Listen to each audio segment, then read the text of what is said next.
Hello everyone, welcome back to the OpenShift series.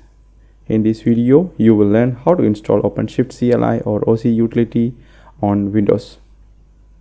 OpenShift CLI or OC utility is a powerful CLI utility to manage and maintain your OpenShift clusters. You can execute all of your OpenShift operations using the OC utility.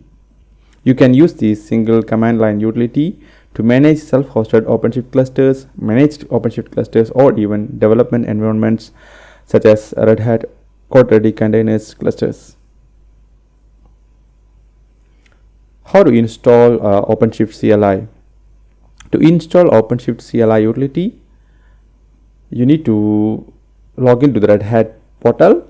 Then you have to download the correct version of the package and correct client package for your operating system like Linux, macOS, or Windows.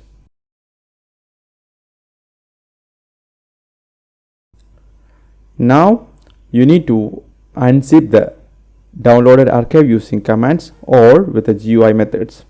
You can keep the OC and kubectl utility in any location, but for the demo, I am keeping it in my home directory.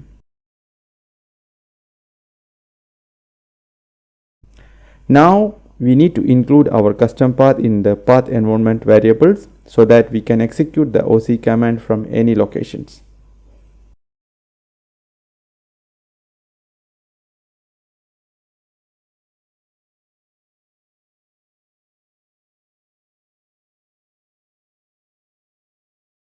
Check the OC version and other subcommands to verify. Now you can use the OC utility to access and manage any of your OpenShift clusters. Check our YouTube channel for OpenShift installation videos. That's all for the OpenShift CLI utility installation on Windows. Stay tuned for the upcoming OpenShift Bootcamp videos and subscribe to this YouTube channel to get all the latest videos and other courses. Thank you for watching. See you next time with another video.